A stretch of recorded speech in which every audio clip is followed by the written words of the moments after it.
로마서 강의 마지막 장이죠. 16장, 오늘은 1절부터 16절까지 할 텐데요. 말씀이 길지만 읽어보겠습니다. 오늘은 말씀 읽기가 상당히 어려우니까 두 절씩 교독하겠습니다. 16장 1절부터 16절까지 말씀 읽을 텐데요. 두 절씩 교독합니다. 제가 먼저 두 절을 읽겠습니다. 내가 갱그레아 교회의 일꾼으로 있는 우리 자매 베베를 너에게 추천하노니 너희는 주 안에서 성도들의 합당한 예절로 그를 영접하고 무엇이든지 그에게 소용되는 바를 도와줄지니 이는 그가 여러 사람과 나의 보호자가 되었음이라.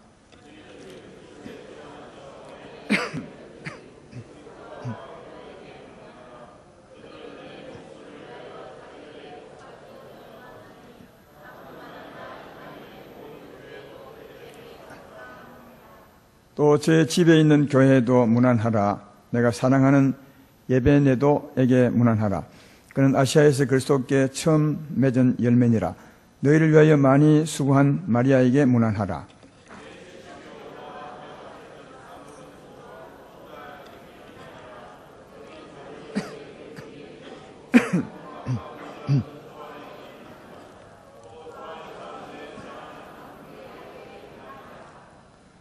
그리스도 안에서 우리의 동역자인 우르바노와 나의 사랑하는 서다고에게 문안하라. 그리스도 안에서 인정함을 받은 아벨레에게 문안하라. 아리스도 불로의 근소에게 문안하라.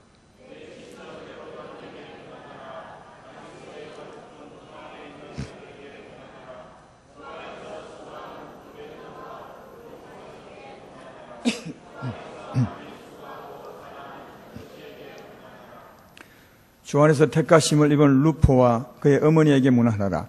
그의 어머니는 곧 내 어머니니라. 이순 그리도와 블레곤과 허메와 바드로바와 허마와 및 그들과 함께 있는 형제들에게 문안하라.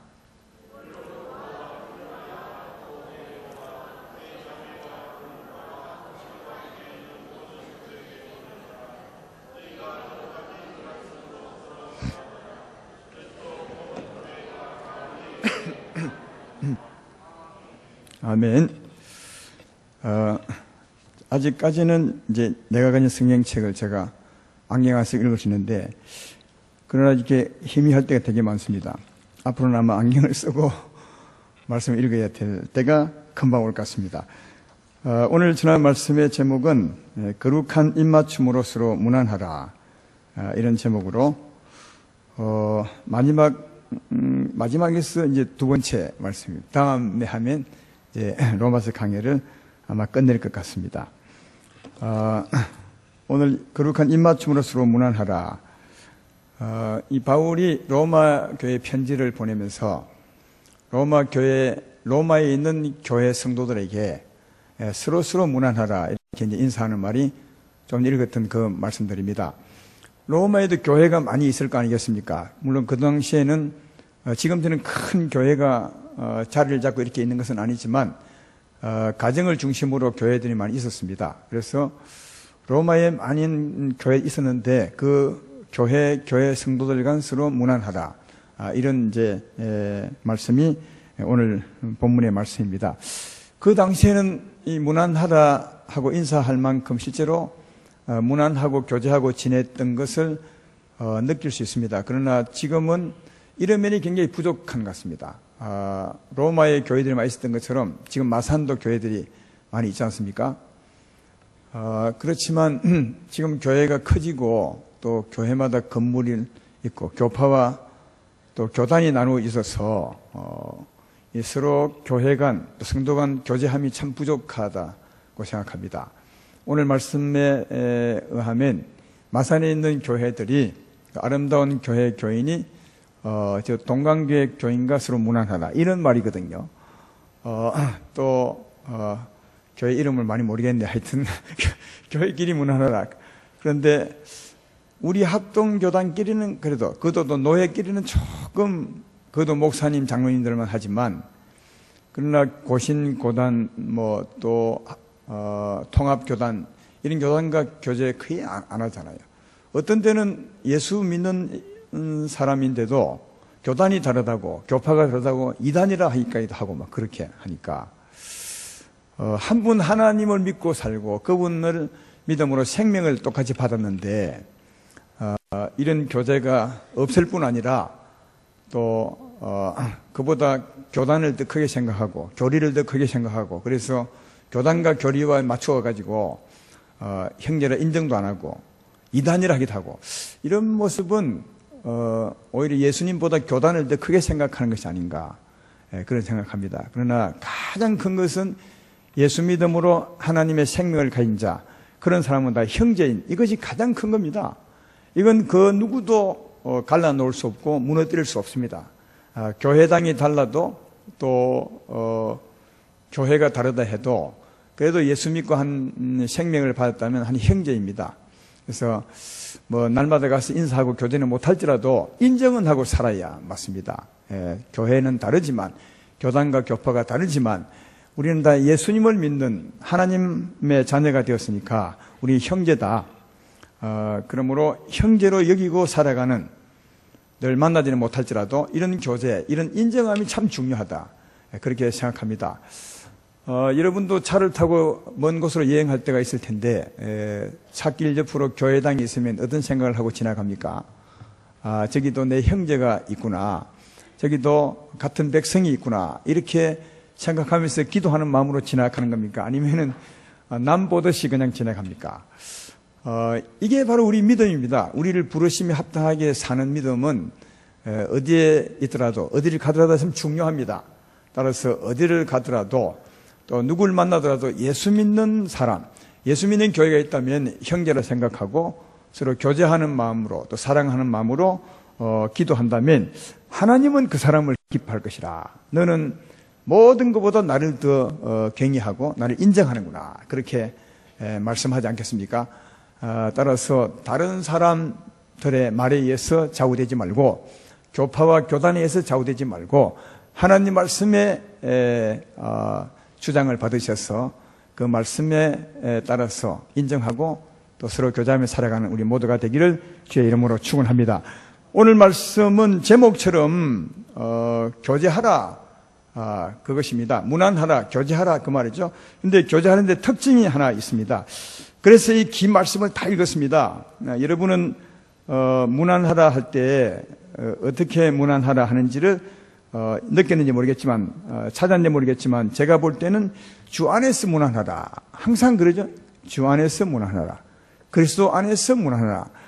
조금 빠진 문장도 있지만 대부분 그렇게 하고 있습니다. 한번 그런 눈으로 쭉 보십시오. 다 주 안에서 문안하라. 예수 그리스도 안에서 문안하라.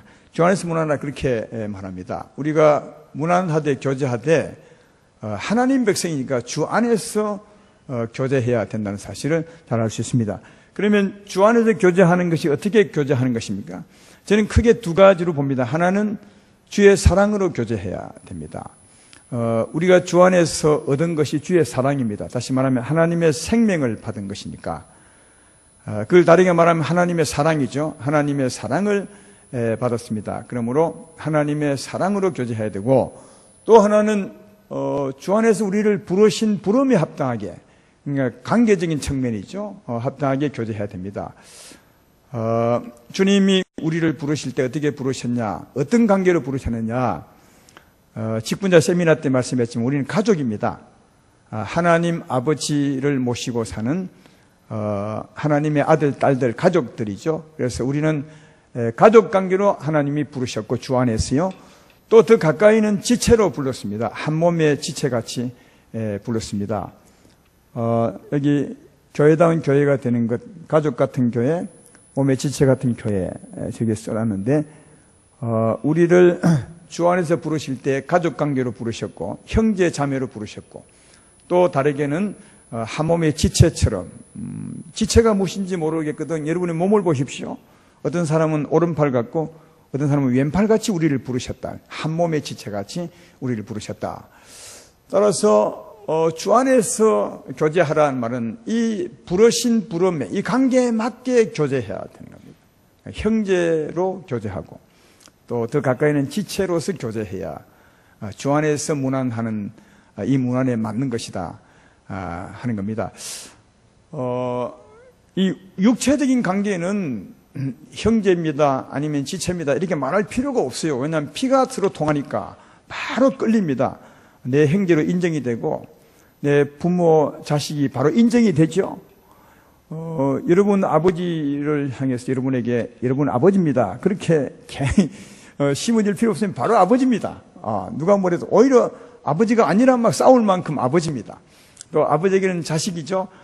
이건 누가 강조 안 해도 자연스럽게 이상하게 아버지, 아들, 딸, 형제가 됩니다. 그러나 예수님 안에서는 그래도 남이, 모르는 사람이, 육적인 관계가 없는 사람이 예수 믿어서 관계를 맺게 되었기 때문에 인정함이 참 중요합니다. 말씀 안에서 예수 믿음으로 한 생명을 받았기 때문에 나도 하나님의 생명을 받고 너도 하나님의 생명을 받았기 때문에 같은 생명을 받았으면 우리 형제다. 이런 인식이 참 중요하고, 더 가까이는 하나님의 한 생명으로 다 나누어 가졌으니까 한 몸의 지체 같은 자다, 이렇게 인식하는 게 참 중요합니다. 그러니까 서로를 볼 때 장로님 이전에 형제입니다, 권사님 이전에 자매입니다, 이런 인식이 참 중요하다.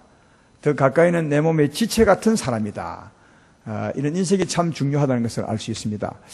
한번 옆 성도님을 바라보면서 말은 하지 않더라도 내 형제구나, 내 지체구나, 이렇게 한번 생각해보고 손도 한번 잡아주면 좋겠네요. 이 인식이 참 중요합니다. 이 인식에서 서로 부러진 관계에 맞는 교제가 나오는 겁니다. 이 인식이 안 되면 그런 교제가 나올 수 없죠. 그런데 이 인식, 이 관계를 인식하는 건 중요한 것이 아니라 하나님의 사랑으로 인식해야 된다. 하나님의 사랑을 다르게 말하면 하나님 마음입니다. 이 하나님의 마음을 가지고 우리를 부르신 관계에 맞게 인정하고 교제하는 게 이게 주 안에서 문안하는 것입니다. 이 주의 사랑, 주의 마음을 우리가 갖는 게 참 중요한 건데요.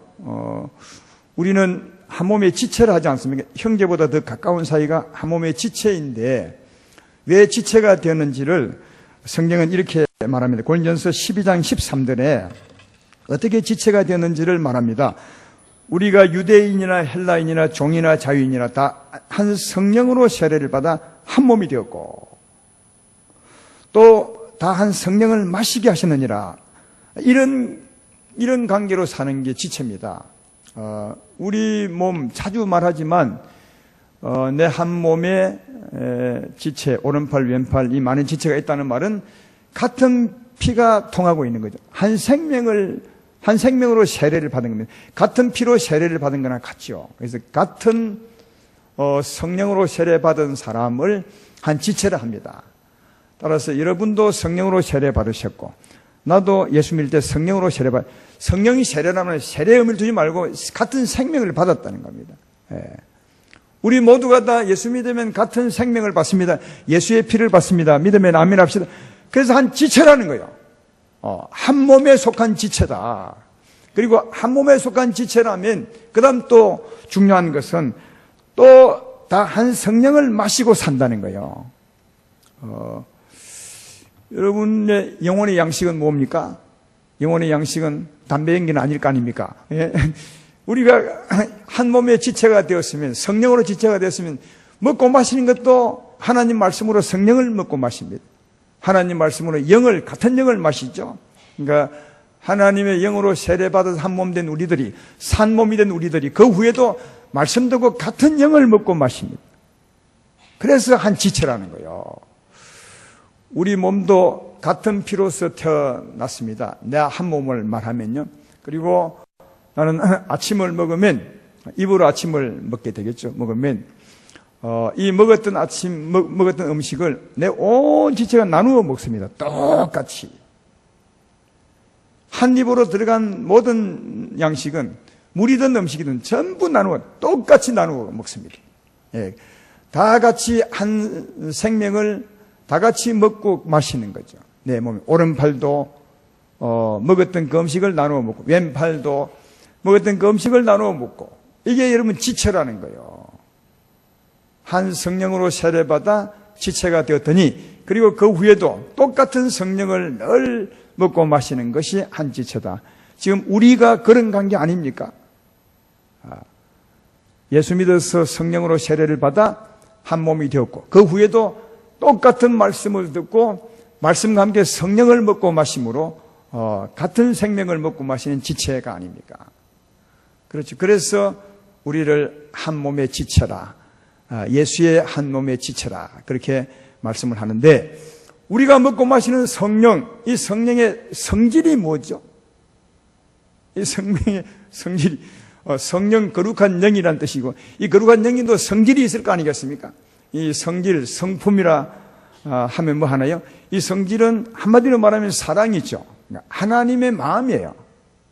하나님 마음은 은혜롭고 자비롭고 노하기를 더디하고 인애와 진실이 많은 하나님, 오래 참고 사랑하고 희락하며 또 양선하고 자비하고 충성스럽고 또 온유하며, 이런 게 하나님 마음입니다. 다시 말해 하나님의 사랑이죠.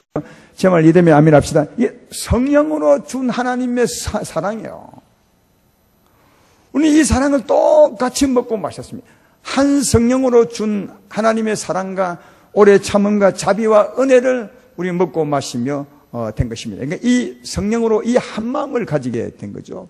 따라서 성령으로 준 이 마음으로 서로 교제하는 것이, 이게 우리가 살아야 될 마땅한 모습이라 하는 겁니다. 그래서 이렇게 말합니다. 에베소서 4장 1절로 2절에는 이렇게 말하죠. 그러므로 주 안에서 갇힌 내가 너희를 권하노니 너희가 부르심을 받은 일에 합당하게 행하여 모든 겸손과 온유하고 오래 참음으로 사랑 가운데서 서로 용납하고 평안에 매는 줄로 성령이 하나 되게 하신 것을 힘써 지키라. 여기 겸손과 온유와 오래 참음과 사랑, 용납, 평안은 성령이 주는 마음이라는 거예요. 성령이 하나 되게 하신 거죠. 성령이 준 마음으로 서로 교제하는 것, 이게 우리를 부르신 부름에 합당하게 사는 것이라, 그렇게 말합니다. 그래서 성령은 언제나 성령이 주는 이 마음으로 한 마음 되어 살라고 계속 우리 권면합니다. 성령이 주신 이 마음으로 한 마음 되라고. 성령이 주신 이 마음, 겸손과 온유와 오래 참음과 용납함과 평안, 이 같은 마음으로 하나가 되라고, 한 마음 가지고 살라고. 왜냐하면 우리는 지체니까요.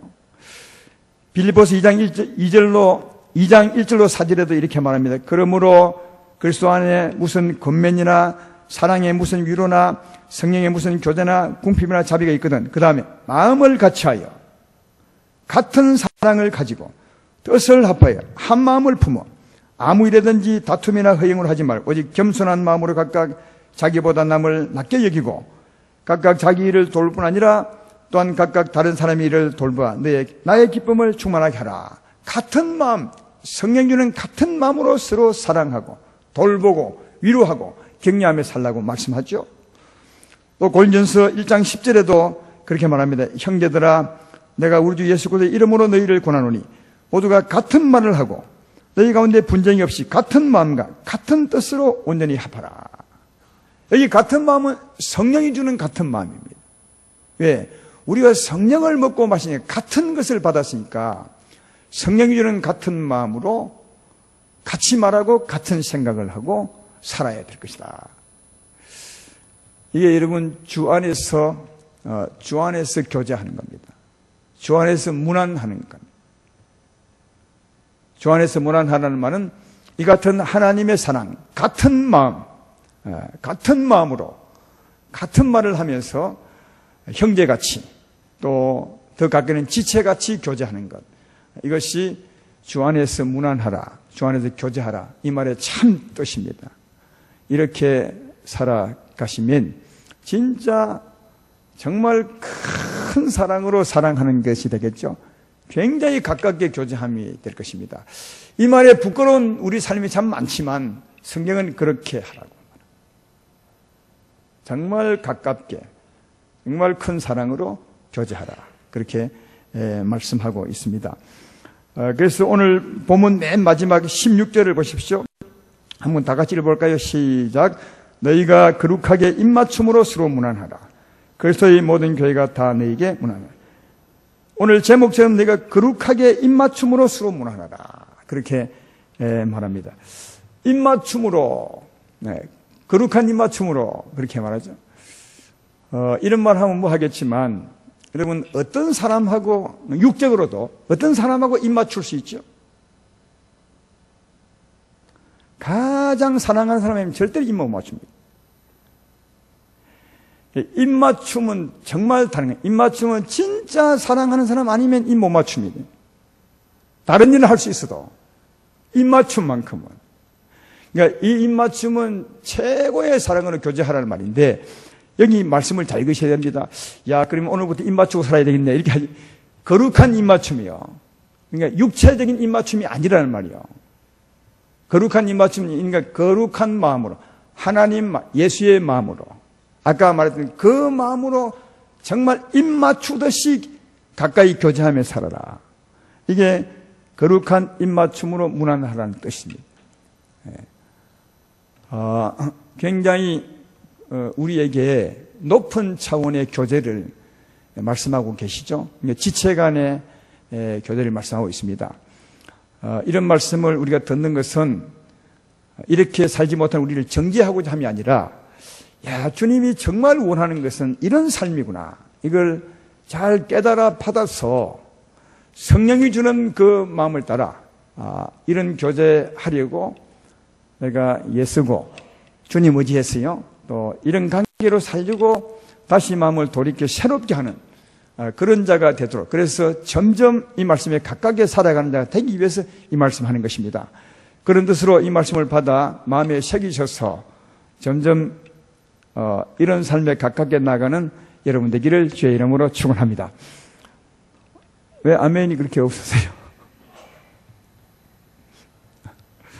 그래도 속으로는 다 아멘 하신 줄로 그렇게 생각합니다. 근데 참 아멘도 참 중요한 것 같아요. 그렇게 살지도 못하고 살려고 하지도 않으면서 아멘 하는 것은 이게 좀 가짜입니다. 이 말씀 들으면 또 아멘 했다면 그렇게 정말 살아보리라고 진실로 주 앞에 고백하는 것이 아니겠습니까?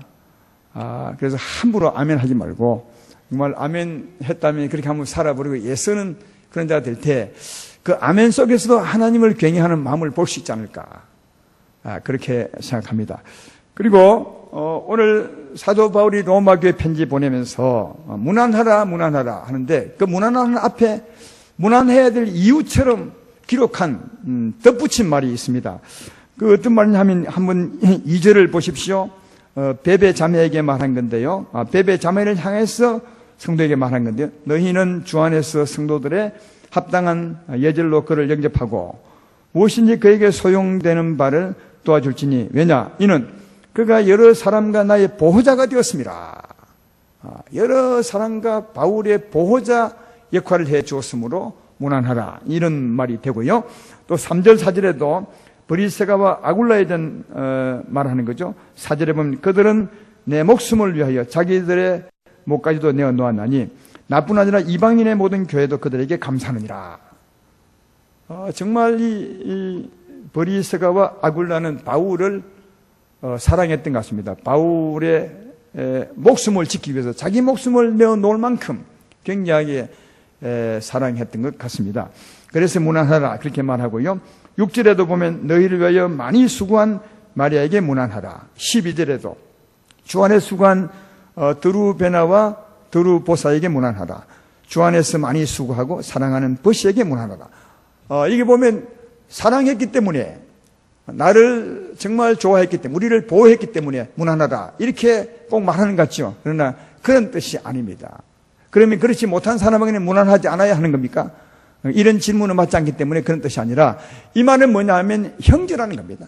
이 사람이 예수 믿음으로 나의 형제이기 때문에 나를 그렇게 사랑했고 또 그렇게 수고했다는 말을 말하는 겁니다.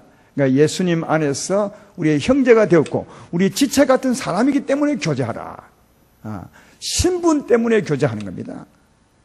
그가 그런 일을 했기 때문에 그를 특별히 잘 봐주라, 그런 말이 아니라 그가 예수 믿는 사람으로 내게 잘했다, 그러므로 주 안에서 교제하라, 이런 말씀을 하고 있는 것입니다. 그러므로 이렇게 못하는 성도가 있을지라도 교제해야 된다는 겁니다. 이렇게 사는데 좀 부족할지라도 여전히 형제이기 때문에 교제해야 된다. 그런 뜻으로 이 말씀을 이해할 수가 있습니다. 그리고 또 한 가지 크게 볼 것은 여기 무난하라 하면서 1절부터 15절까지 쓰고 있는데 바울이 로마 교회에 쓰고 있는 편지 가운데 무난 내용이 아니겠습니까? 한 번도 부정적인 말이 없어요. 다 좋은 말만 썼어요. 어떻게 이럴 수 있겠어요? 여러분도 편지 쓰면 다 이렇게만 쓰겠어요? 아니면 중간에 그 사람은 좀 이런 면에 나쁘니라 이렇게 쓸 수도 있지 않겠습니까? 근데 그런 면을 쓰지 않고 한마디도 나쁜 면이 없어요. 전부 좋은 면만 썼어요. 칭찬하는 말만 썼죠. 왜 이렇게 쓸 수 있을까? 어떻게 사도 바울이 이렇게 쓸 수 있겠습니까? 그것은 이렇게 보는 마음이 있기 때문에 그렇다는 거예요. 이렇게. 여러분, 모든 사람에게는 아무리 훌륭한 사람이라도 두 면이 있습니다. 예수님은 하나님의 아들이고 완벽한 분인데도 복이 나름 아닙니까? 그 당시에 이스라엘의 많은 관들은 예수님을 못되게 봤습니다. 하나님 볼 때는 완벽한데도, 완벽한 하나님이요 또 완벽한 사람인데도 바리새인들은 그걸 못되게 본 사람이 많거든요. 그러니까 아무리 훌륭해도 좋은 면과 나쁜 면이 있습니다. 어두운 면이 있고 부족한 면이 있습니다. 아무리 훌륭해도. 근데 로마 교인들은 물론 더 그런 면이 있겠죠. 두 면이 있다는 것입니다. 연약한 면, 또 강한 면, 나쁜 면, 좋은 면, 밝은 면, 어두운 면이 있는데도 사도 바울은 좋은 면만 보셨어요. 왜 좋은 면만 보느냐?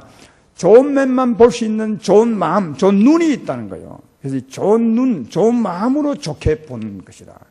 이걸 우리가 아셔야 됩니다. 그래서 이런 걸 볼 때, 야, 나도 바울처럼 저런 눈을 가지고 살아야 되겠구나. 이런 마음을 가지셔야 됩니다.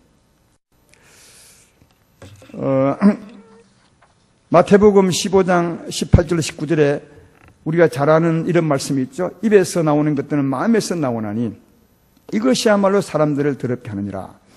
마음에서 나오는 것은 악한 생각과 살인과 간음과 음란과 도둑질과 거짓증과 비방이. 이건 이제 죄인에 대해서 말하는 거예요. 죄인의 마음은 전부 이런 마음이야. 악한 생각과 살인과 간음과 음란과 도둑질과 거짓증과 비방과 이런 마음이 가득하기 때문에 나오는 말이 다 어두운 말이야. 이런 마음 때문에 나오는 말이 어두운 말, 나쁜 말, 악한 말밖에 없다는 겁니다. 근데 바울에는 선한 말이 나오잖아요. 그러면 바울의 마음은 어떻게 바뀌었다고요? 선한 마음으로 바뀌어 있는 겁니다. 좋은 마음으로 바뀌어 있는 겁니다. 이게 좋은 마음으로 좋은 말을 하고 있는 것임을 알 수 있다 하는 겁니다. 그러니까 바울이 두 면이 있는 그 사람들에게 좋은 면만 칭찬한 것은 그 마음에 좋은 마음이, 좋은 면을 볼 수 있는 좋은 마음이 있기 때문에 그리 한다는 거예요. 좋은 마음으로 좋은 눈을 가지고 보는 이것을 우리가 바라볼 수 있어야 된다 하는 거고요. 또 좋은 마음을 가질 때, 선한 마음을 가질 때 비로소 좀 부족한 사람을 바르게 건면하여 세울 수 있습니다. 우리는 건면과 비판을 이렇게 잘못 오해할 때가 참 많은데, 건면은 사랑으로 세우기 위해서 하는 것이고요. 비판은 그 사람을 좀 어렵게 하거나 또 나쁘게 평하기 위해서 하는 게 비판입니다. 그러니까 비판은 절대로 사람을 못 고칩니다. 사랑의 마음, 그 사람을 잘 보는, 또 잘 볼 수 있는 그 마음을 가져야 비로소 건면할 수 있고, 그래야 그 사람을 바꿀 수 있습니다.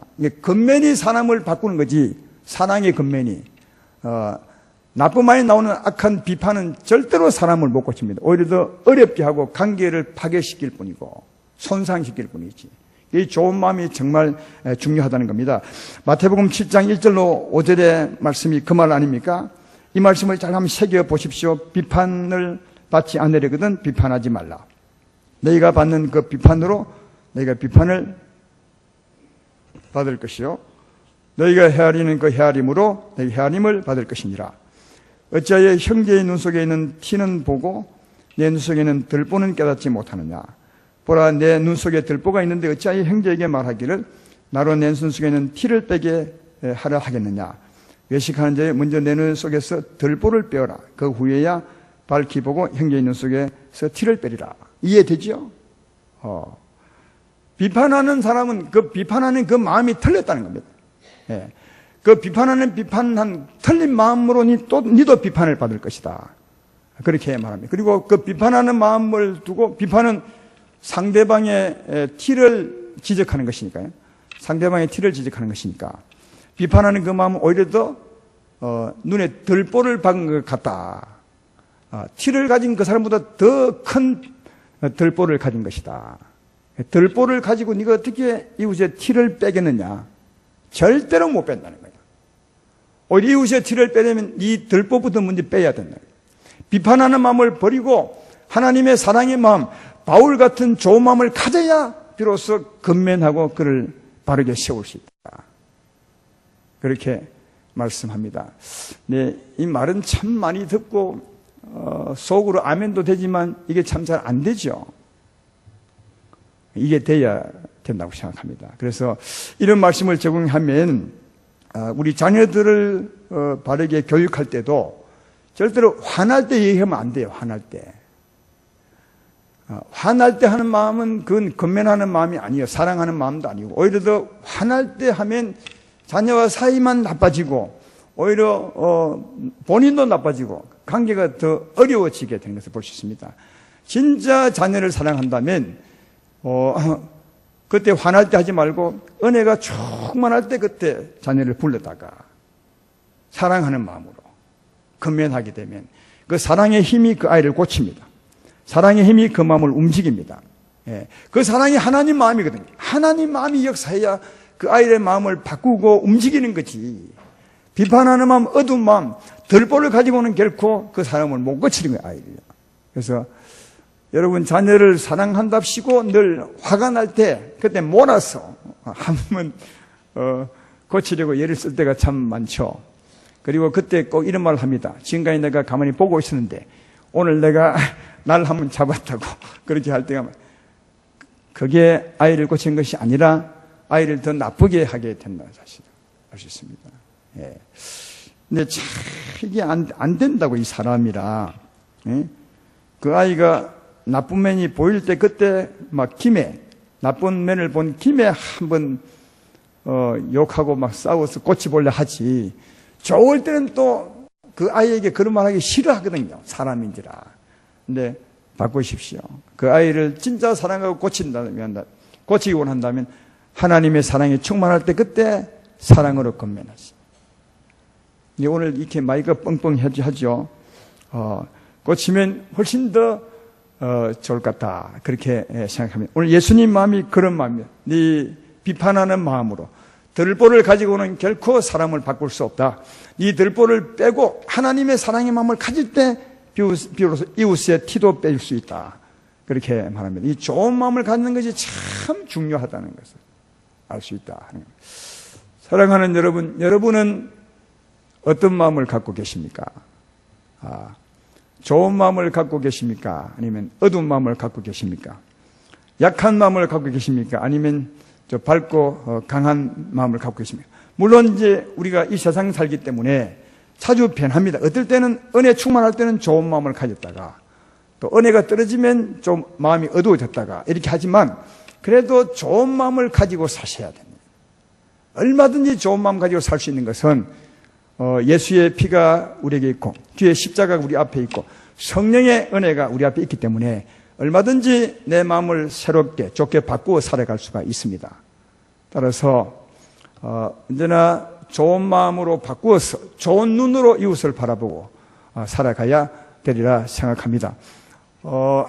잠언서 10장 2절에는 그런 말씀이 있죠. 지혜자의 마음은 오른편에 있고 우매자의 마음은 왼편에 있느니라.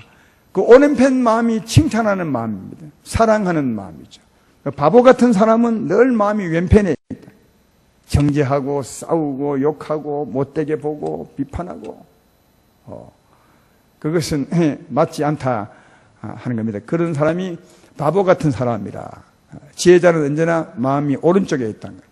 사랑하고 건면하고 세우는 그곳에 있음을 볼 수 있습니다. 우리가 누구를 칭찬한다는 말은 그 사람이 잘했어가 아닙니다. 칭찬은 그 사람 때문에 하는 것이 아니라 내 마음이 칭찬하는 마음이 있어야 칭찬할 수 있는 거다. 오늘 말씀이 그 말이에요. 사람이 언제나 두 면이 있는 겁니다. 나쁜 면, 좋은 면이 있죠. 근데 그 좋은 면을 볼 수 있는 좋은 마음이 있어야 칭찬할 수 있는 겁니다. 따라서 칭찬은 그 사람 때문에 하는 것이 아니라 내 마음이 칭찬하는 마음이 있어야 칭찬할 수 있는 겁니다. 따라서 지혜자의 마음은 오른편에 있다는 것처럼 여러분 마음을 언제나 하나님 마음으로 바꾸어서 늘 칭찬하고 또 건면하고 세워가시는 우리가 되면 좋겠다. 그런 생각이 듭니다. 이제는 주의 말씀을 들을 때 그냥 말씀 듣고 예배 끝났다 이런 차원으로 듣지 말고 이 말씀 앞에서 우리의 삶을 한번 좀 세밀히 관찰해보고 느껴보는 게 참 중요하다. 그렇게 생각합니다. 여러분 예수님 안에서 얼마나 오래 사셨습니까? 오래 사셨죠. 수없이 말씀을 들으시고 사셨죠. 그럼에도 불구하고 여러분 친구를 만나거나 아니면 성도를 만나서 앉아서 대화할 때 차를 마시며 대화할 때 그때 여러분의 대화를 한번 되돌아보라고요. 그때 정작 이웃을 칭찬하는 때가 많았습니까? 아니면 이웃에 대하여 욕하거나 나쁜 말을 하거나 할 때가 더 많았습니까? 물론 말은 하지 마십시오. 제가 볼 때는요, 물어보나 말입니다. 여기 있는 대부분의 사람들이 다 부정적인 말을 훨씬 많이 합니다. 1시간 얘기하면요, 한 5분은 좋은 말 할지 모르고, 5분. 나머지 55분은 1시간 60분 맞죠? 55분은 해야 합니다. 근데요, 그걸 참 우리는 습관화돼가지고 어떤 사람에 대해서 또 어떤 일에 대해서 부정적으로 말할 때는 너무 익숙해 있어요. 말 잘합니다. 안 가르쳐줘도. 좋은 면을 말하려면 5분을 말 못해. 그렇죠? 한번, 그분 너무너무 좋더라. 시량도 좋고, 인심도 좋고, 얼굴도 잘생겼고, 이거 5분 이상 못해요. 근데 남을 헐뜯는 말은, 부정적인 말은 1시간도 좋고, 2시간도 좋고, 계속 할 수 있습니다. 예. 그런데도 전혀 본인을 못 느끼죠. 지금 무슨 말을 하고 있는지. 지 영혼이 상하고, 지 영혼을 스스로 찌르고 있고, 가슴 치고 있으면서도 그 말이야. 지금 하는 대화가 자기 영혼을 찌르고 있는데도 전혀 모르고 신나게 하죠. 그래서 아마 잠언서에 보면, 그렇게 남을 욕하고 한 이걸 두고 별식이라, 별식. 맛있는 또 다른 음식이라고 표현할 만큼요. 그런데 이렇게 하는 것을 지금 책망하고자 진짜 하는 것이 아니라 우리가 이쯤 되면 한번 생각해 봐야 합니다. 이렇게 살아서는 되는가? 예수 믿음으로 하나님의 사랑을 받았다고 하는데 성령 충만하게 사는 것이 우리의 삶의 기본이라고 하는데 그런 우리들이 그렇게 사는 게 맞는가? 한번 생각해 보셔야 그 삶을 끝낼 수 있는 거예요. 삶을 딱 단호하게 잘라버리고 이후에는 차라리 말을 하지 않았으면 안 했지. 그런 말을 안 하는 자가 되셔야 그 자리가 복된 자리가 되고 그렇게 말하는 데가 복이 있지 않겠는가. 저는 오늘 말씀하기 오기 바로 전에 이 생각이 났어요. 무슨 생각이냐면 그래 맞아. 우리가 누구 앉아서 대화할 때 그냥 좋은 말을 많이 하느냐 나쁜 말을 많이 하느냐 아무리 생각을 해도 나쁜 말을 훨씬 많이 한다. 그러면서도 합리화시키죠. 어떻게 합리화시키느냐. 그 사람이 진짜 나빠서 우리가 그런 말을 하는 것이니까 우리 하는 말은 정당한 것이라고. 틀린 말이 아니라고. 맞는 말이라고. 그게 틀린 말이 아니고 맞는 말일지라도 그런 말을 하는 당신의 영혼은 점점 병들어 간다는 걸 아셔야 돼요. 그러니까 이런 말씀 앞에서 자신을 진짜 한번 생각해보고 어떤 게 복이 있는지 어떤 삶이 진짜 예수민자의 삶인지 어떻게 살아야 하는지를 한번 생각해보고 힘들지만 정말 단호하게 자르고 바르게 살아야 맞지 않을까 그런 생각이 들어서 조금 전에 그런 생각이 나서 이 말씀을 드려보는 것입니다. 이 말씀은 목사님 나부터 다 해당이 될 것입니다. 이제는 우리가 모이게 된다면 차라리 말을 하지 않았으면 안 했지 좋은 말을 하는 시간을 훨씬 더 많이 하는 차라리 할 말이 없으면 찬송을 하든지 아니면 주기도문을 외우든지 아니면 박수를 치든지 그렇게 시간을 보내지 왜 헐뜯고 쓸데없는 일을 하느냐고요. 그 사람이 있을 때는 말 못하면서 그렇게 할 이유가 진짜 없는 것은 내 영혼을 내가 스스로 찌르고 있는 것임을 기억해야 된다 하는 겁니다. 그젠가 누가 그 건강 방송을 보니까 우리 애가 병이 드는 것은 세 가지부터 온대요. 하나는 첫째 마음이 어두우면 온대요. 그게 가장 큰 병의 원인이래요. 마음이 어두우면 병이 막 달려오는 겁니다. 그래서 예수 믿는 것의 첫 번째가 마음을 밝게 하는 거 아니겠습니까? 성령으로 밝은 마음을 얻는 것입니다. 정말 이런 마음이랍시다. 예수 믿는 이유가 뭡니까? 밝은 마음을 얻는 겁니다. 하나님의 생명은 밝은 생명입니다. 사랑입니다. 이 사랑으로 얻어 살면 병이 들지 않죠. 가장 많이 들어오는 병, 마음을 밝게 하는. 그 다음 두 번째는 걷지 않아서, 그렇다면 걷지 않았어.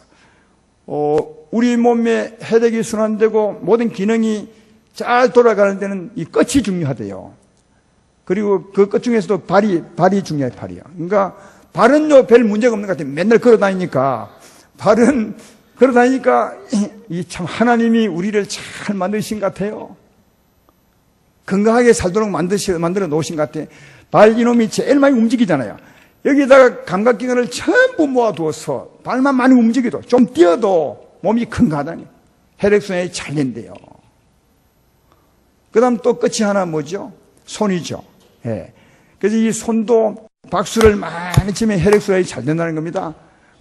그러대요, 누가. 이게 요리 치면 혈액순환이 잘 되고 요리 치면 뇌가 잘 되고요. 그러니까 여러분 이게 발끝만 잘 움직여도 손끝만 잘 움직여도 잘 되잖아요. 이런 면에서 예수 믿는 우리에게는 더욱더 유리한 것은 찬송 부를 때 늘 박수 치니까 이게 얼마나 참 좋은지 모르겠어요.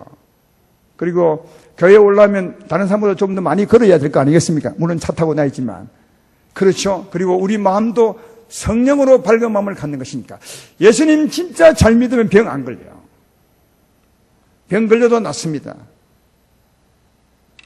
이 말 왜 제가 했죠? 차라리 조깅을 하든지 뛰든지 박수를 치든지 찬송을 할지언정 이제 쓸데없는 말 좀 하지 말고 좀 그쳐보자. 우리가 모일 때 더 긍정적인 말을 많이 하자. 욕하지 말자. 욕하는 것은 나를 더 해치는 것이고 이웃을 더 어렵게 만드는 것이다. 이렇게 생각하시고 오히려 칭찬하고 사랑하며 살아가는 것이 맞지 않겠는가 그렇게 생각합니다. 오늘 바울의 좋은 마음, 그 두 면 중에 좋은 면을 볼 수 있는 그 좋은 마음, 이게 하나님 마음이에요. 우리 처음에 말했던 주 안에서 교제하라. 두 가지죠. 하나님 마음으로 관계를 인정하며 사는 건데 그 하나님 마음이 좋은 마음이에요. 이웃을 좋게 바라보는 좋은 마음. 그래서 하나님은 항상 좋게 보는 거예요. 그리고 그 사람이 좋은 일을 안 하면 불쌍히 여기는 마음 해서 건면하게 되죠. 이게 하나님의 마음을 갖는 것. 이게 바울의 좋게 보는 좋은 마음입니다. 이 마음으로 우리를 부르신 부름에 합당하게 형제같이 또 지체같이 서로 교제하며 살아갈 때 나도 세우고 이웃도 세우는 이웃을 살리는 우리가 되지 않을까 그렇게 생각합니다. 하나님의 마음으로 우리를 부르신 관계에 합당하게 교제함으로 이웃도 살리고 나를 살리고 교회를 살리는 우리 모두가 되어서 하나님이 기쁨이 되고 하나님의 복을 받는 그런 교회가 되기를 주의 이름으로 축원합니다.